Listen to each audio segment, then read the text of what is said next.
Si la Biblia es la palabra de Dios, entonces no debería contener errores. Por eso decimos que es inerrante. Sin embargo, con simplemente hacer una búsqueda en Google o hablar con cualquier agnóstico o persona escéptica, nos damos cuenta que ellos afirman que la Biblia contiene no solamente muchos errores, sino que más de 460 diferentes errores. Por ejemplo, en Éxodo 33:11 se nos dice que Moisés hablaba con Dios cara a cara, pero más adelante en el verso 20 Dios le dice a Moisés que nadie puede ver su cara y vivir. ¿Son realmente estas contradicciones o estamos malinterpretando lo que se dice? No te vayas y descubre.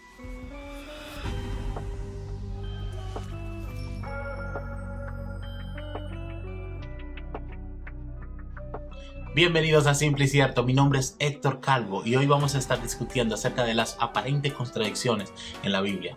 Como les dije antes, muchos afirman que hay más de 460 contradicciones en la Biblia. Obviamente no tenemos el tiempo para responder cada una de estas contradicciones en este video, pero te invito a que te suscribas a nuestro canal y que enciendas la campanita de notificaciones, ya que a lo largo del tiempo vamos a estar respondiendo más y más de estas preguntas. Antes de continuar, es necesario hacer algunas aclaraciones. San Agustín dijo las siguientes palabras: si quedamos perplejos por una aparente contradicción en la escritura, no es válido decir el autor de este libro está equivocado, sino el manuscrito tiene un error, la traducción está mal o no has entendido. Hay varios errores que los críticos suelen cometer. En ocasiones asumen que porque alguna pregunta no ha sido respondida significa que la pregunta no tiene respuesta. La vida no funciona así. Ningún científico se da por vencido porque no tiene la respuesta a una pregunta en el momento. Otro error es que comienzan con la idea inicial de que la Biblia está equivocada y asumen que alguien tiene que responder absolutamente todas sus preguntas para poder comprobar su veracidad. Otro de los errores muy común en estas aparentes contradicciones es simplemente no leer todo el contexto. Suele pasar que leen un pasaje de la Biblia y otro pasaje y dicen, contradicción. Pero cuando leemos los pasajes en contexto, nos damos cuenta que realmente no son una contradicción. Otro error es que asumen que si un relato no contiene todos los detalles, es falso. Y por último, ignoran que hay una diferencia entre una contradicción y una diferencia. En relatos existen diferencias todo el tiempo. Sin embargo, una contradicción no puede ser conciliada. Es contradictorio. La primera aparente contradicción es una muy popular y se basa en Génesis 1 y 2. En Génesis 1, versos 25 y 26, dice que Dios hizo los animales domésticos, los animales salvajes y todos los reptiles, según su especie. Y Dios consideró que esto era bueno. Y dijo, hagamos al ser humano a nuestra imagen y semejanza, que tenga dominio sobre los peces del mar y sobre las aves del cielo, sobre los animales domésticos, sobre los animales salvajes y sobre todos los reptiles que se arrastran por el suelo.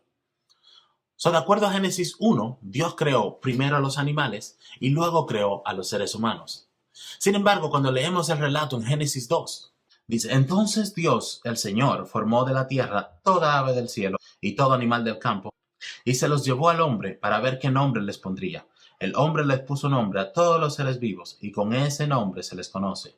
La aparente contradicción está en que en Génesis 1 se nos dice que Dios creó primero a los animales y luego creó al hombre. Y en Génesis 2 dice que Dios creó a los animales y los trajo al hombre, pareciendo que ya el hombre existe. Entonces ellos dicen, hay dos relatos de cómo vino a existir el mundo y se contradicen.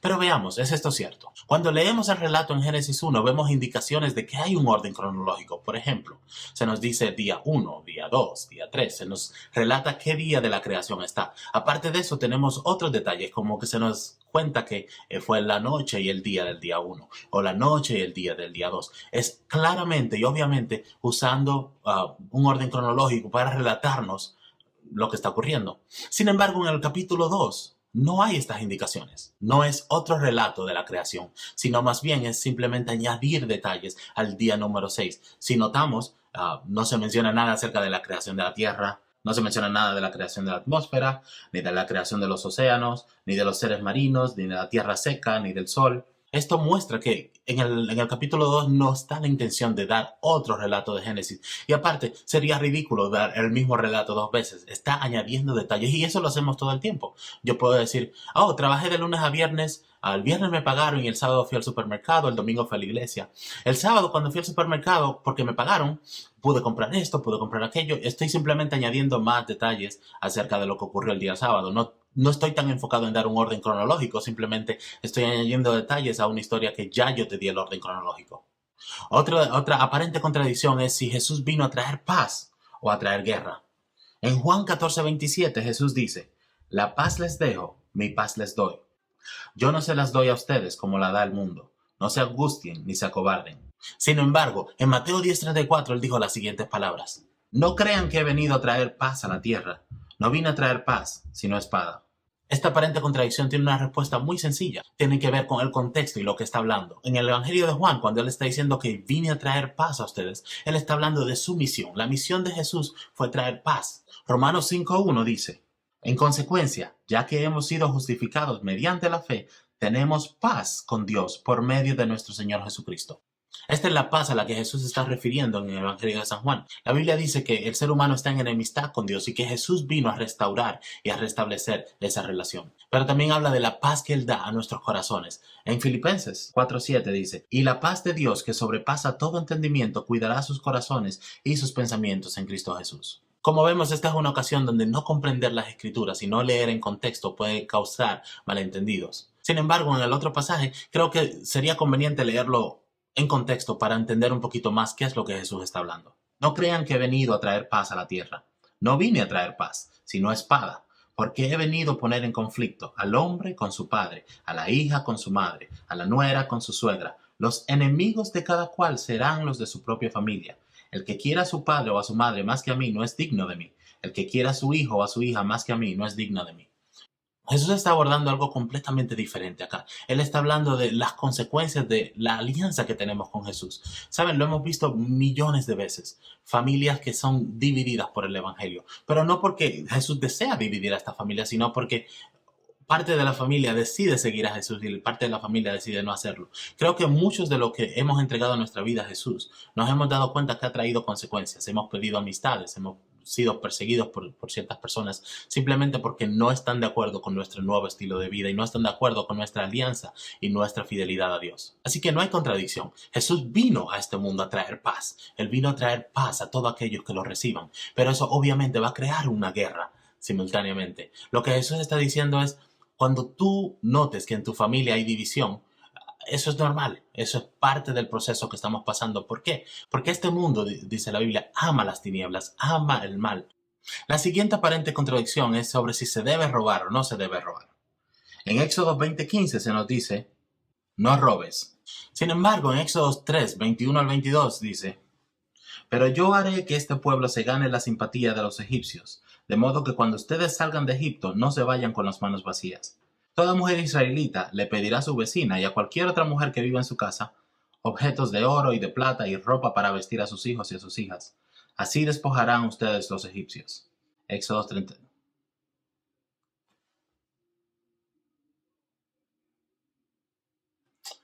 El mandamiento que leímos es acerca de no robar.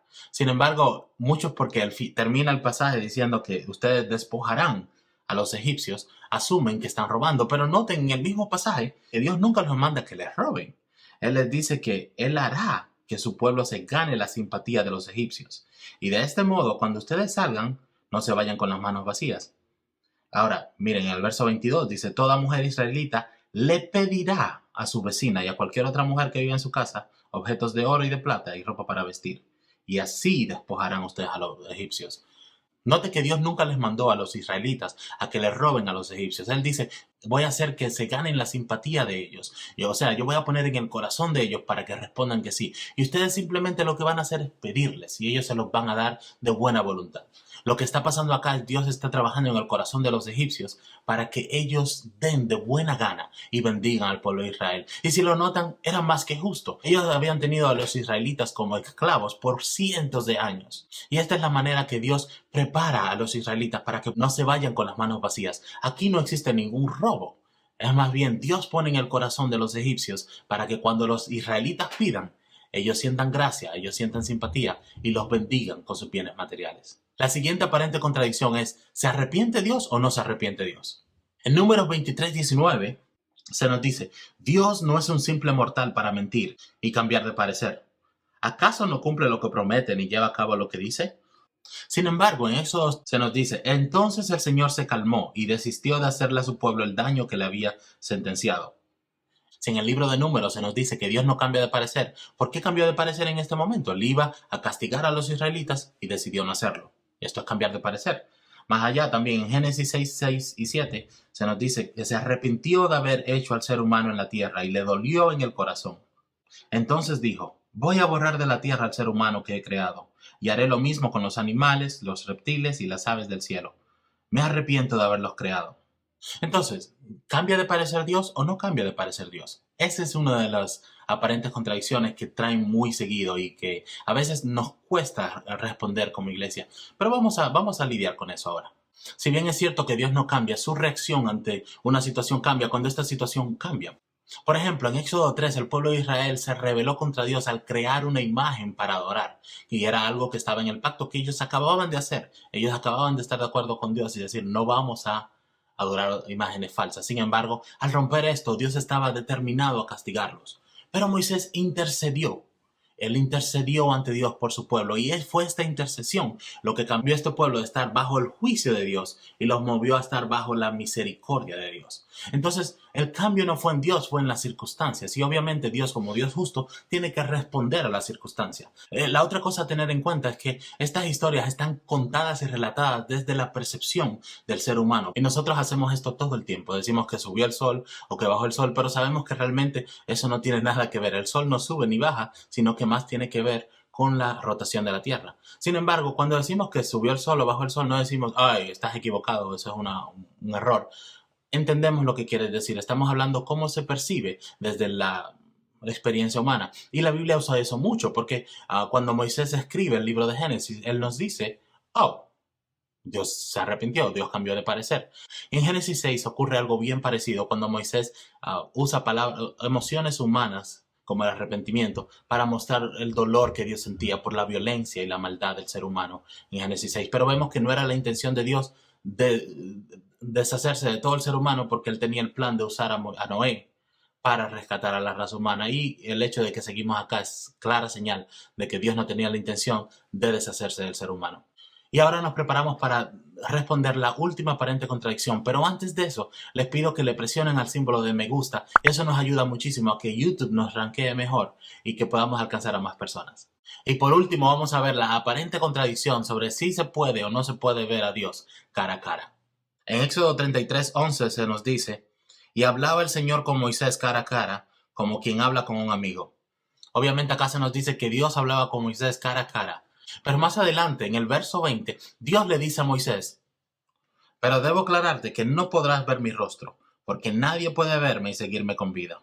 Para poder explicar esto, primero hay que entender que Dios muchas veces usa lenguaje que es fácil de entender para nosotros. Entonces, por ejemplo, hay pasajes en la Biblia que se refiere a Dios refugiándonos bajo sus alas. Nos habla de las manos de Dios, de las espaldas de Dios, de sus ojos. Pero sabemos que Dios es espíritu, la Biblia también nos dice. Por lo tanto, Dios no tiene un cuerpo físico. Estas son maneras que Dios usa para expresarnos y comunicarse con nosotros de manera más sencilla. Por lo tanto, cuando Dios habla de que hablaba con Moisés cara a cara, no necesariamente está refiriendo a físicamente. De hecho, estos dos versos que supuestamente se contradicen son parte de la misma narrativa, no están en diferentes partes de la Biblia. Vamos a leer. En el verso 11 de Éxodo 33 se nos dice, y hablaba el Señor con Moisés cara a cara, como quien habla con un amigo. Después de eso, Moisés regresaba al campamento, pero Josué, su joven asistente, nunca se apartaba de la tienda de reunión. Y luego pasa a contarnos que Moisés le dijo al Señor, tú insistes en que yo debo guiar a este pueblo, pero no me has dicho quién enviarás conmigo. Tú me has dicho que soy tu amigo, que cuento con tu favor. Pues si realmente es así, dime qué quieres que haga. Así sabré que en verdad cuento con tu favor. Ten presente que los israelitas son tu pueblo. Yo mismo iré contigo y te daré descanso, respondió el Señor. O vas con todos nosotros, replicó Moisés, o mejor no nos hagas salir de aquí. Si no vienes con nosotros, ¿cómo vamos a saber tu pueblo y yo que contamos con tu favor? ¿En qué seríamos diferentes de los demás pueblos de la tierra? Está bien, haré lo que me pides, le dijo el Señor a Moisés. Pues cuentas con mi favor y te considero mi amigo. Ahora presten atención a esta parte. Moisés, después de esto, le pide al Señor, déjame verte en todo tu esplendor. Detengámonos ahí un momento. Lo que acabamos de leer comienza con el texto diciéndonos que Dios hablaba con Moisés cara a cara como un amigo. Más adelante nos cuenta que Moisés, hablando con Dios, le dice, déjame verte en todo tu esplendor. Eso indica que hay una cierta parte de Dios que Moisés no podía ver. Obviamente Moisés no estaba viendo a Dios tal y como era, porque él le dice, déjame verte en todo tu esplendor. Otras versiones dicen, muéstrame tu gloria. Y Dios le responde a Moisés de la siguiente manera. Verso 19. Y el Señor le respondió, voy a darte pruebas de mi bondad y te daré a conocer mi nombre. Y verás que tengo clemencia de quien quiero tenerla, y soy compasivo con quien quiero serlo. Pero debo aclararte que no podrás ver mi rostro, porque nadie puede verme y seguir con vida. Analizando el pasaje en su contexto nos damos cuenta que la primera frase que leímos en principio de que Dios hablaba con Moisés cara a cara no puede significar que lo veía físicamente, ya que Dios dice, mira, voy a mostrarte más de mí, quiero que me conozcas, pero nadie puede verme cara a cara. Nadie puede ver mi rostro y vivir. Entonces la pregunta obvia es, entonces, ¿qué significa que Dios hablaba con Moisés cara a cara? A veces Dios habla de forma metafórica para hacerlo más fácil de entender para nosotros. Es muy probable que cuando Él dice que hablaba con Moisés cara a cara, quiere decir que de una manera íntima, personal. Si notamos muchos de los profetas en la Biblia, Dios le hablaba a través de sueños, le hablaba a través de visiones, pero sin embargo con Moisés hablaba directamente. Y a eso es que se está refiriendo cuando dice que Dios hablaba con Moisés cara a cara. Y eso es obvio porque más adelante sabemos que no hablaba con él físicamente cara a cara, que Moisés no había visto su rostro. Y de hecho, sigamos. Dios le dice, cerca de mí hay un lugar sobre una roca, añadió el Señor. Puedes quedarte allí. Cuando yo pase en todo mi esplendor, te pondré en una hendidura de la roca y te cubriré con mi mano hasta que haya pasado. Luego retiraré la mano y podrás verme la espalda, pero mi rostro no lo verás. Sí, Dios hablaba con Moisés de una manera íntima y especial. A eso se refiere con que hablaba con él cara a cara, no necesariamente en persona y que Moisés podía ver su cara, sino que no había ningún intermediario, no había ninguna visión, era Dios hablando directamente con Moisés. Sin embargo, como dice Juan 1:18, a Dios nadie nunca lo ha visto, pero tenemos la esperanza de que algún día lo veremos. Con esto llegamos al final de este video, pero obviamente quedaron muchas otras aparentes contradicciones que vamos a estar lidiando con ellas a lo largo del tiempo. Pero si hay alguna específica que te gustaría que discutamos, déjala en los comentarios y déjanos saber que quisieras que contestáramos o aclaráramos cuáles son esas supuestas contradicciones. Mientras tanto, te pedimos que compartas este video con todos los que puedas. Muchas bendiciones y nos vemos en la próxima.